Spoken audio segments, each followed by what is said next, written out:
Before deciding what type of bridge we were going to build, we had to look at the load we would be required to support. This involved determining the locations of most force that would be applied to the bridge, and then determining the thickness or strength requirement for the bridge. We also took into account the dimensions of the bridge, and designed the bridge based off the information we were given and recorded from our measurements. The next step was to decide the bridge type by outlining advantages and disadvantages of each. The advantages of the Pratt Bridge is that the load is split between more members than the Warren Bridge. It can handle more concentrated loads more efficiently. The thinner or lighter materials can be used for the diagonal members. A Pratt truss includes vertical members and diagonals that slope down towards the center. Disadvantages of if the load is not vertically placed, the bridge strength is not maximized. The advantages of the Warren Bridge is that the constituents of the bridge can be assembled piecewise. It is also economical to build, which means every single member is used very efficiently. The strength of the bridge comes from formation of triangles. Disadvantages are more stress is put on the bridge over long periods of time. It is also a heavier design. The truss structure will undergo concentrated force under a point load. The advantages of the Sydney Harbour Bridge or Cotanger Bridge is that a variety of building materials can be used.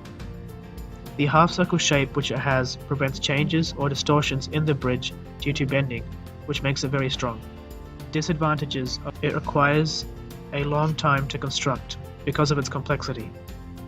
It also requires more support than other common bridges. After looking at the different options, we chose to select the Pratt Truss Bridge as our prototype design, as we saw it was a simple but effective choice for our aim in this project. When looking at the materials we were to use, we recorded both price and performance of a selection of different spaghetti brands. From this table it can be seen that Black & Gold Spaghetti, Barilla and Coles Blue came out on top as least costly. The performance testing results are shown here. They highlight that Black & Gold presented itself as the most reliable against compression and equaled the capability of San Remo to withstand shear force. Black & Gold also came second to Coles Blue in our tension testing. Based on these results, we chose to use Black & Gold as our choice of spaghetti. Compression involves forces acting inwards on the force member, whereas tension refers to forces in the opposite direction. To evaluate the strength of spaghetti under tensile forces, a test involving clamping individual spaghetti strands to a vertically orientated stand whilst hanging a weight from it. The weight is progressively increased until the passer strand breaks. The weight is recorded and its value represents the maximum tensile force that the individual strand can withstand before breaking. This test was repeated for each brand of pasta. To evaluate the strength of spaghetti under compressional forces, a vertical force was applied downwards to an individual spaghetti strand which was placed on top of a digital scale. The vertical force was progressively increased until the strand collapsed and the final reading on the scale was recorded. The higher the measurement on the scale, the better the stand can withstand compressional forces. This test was repeated for each brand of pasta.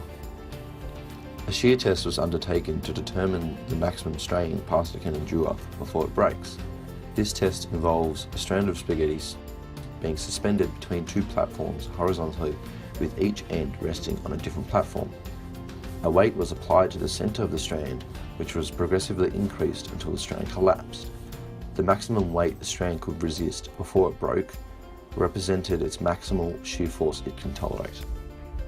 We also measured the strength of the spaghetti strands when bundled together. Because of the greater cross-sectional area, the stress was reduced and strength capacity increased. However, when added to the bridge design, these bundles, if made too thick, could add extra weight load to the bridge and have a negative effect. Our Pratt Bridge was successful in supporting the roadway and the car. However, the prototype was made slightly longer than the length of the support and had to be cut considerably to fit and then glued back together. This proved to weaken the bridge as cracking sounds originated from the cut sections. Our prototype bridge measured out to be 130 grams, which is over the allowed specifications. After being trimmed and the amount of glue reduced, we achieved a weight of 110 grams. This revealed to us that a more conservative approach with resources must be used for the final bridge.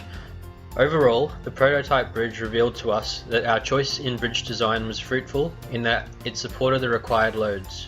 However, it also revealed the flaws in our bridge production in terms of its large mass and incorrect length. All these findings will be used to improve our final bridge design. Created using Powtoon.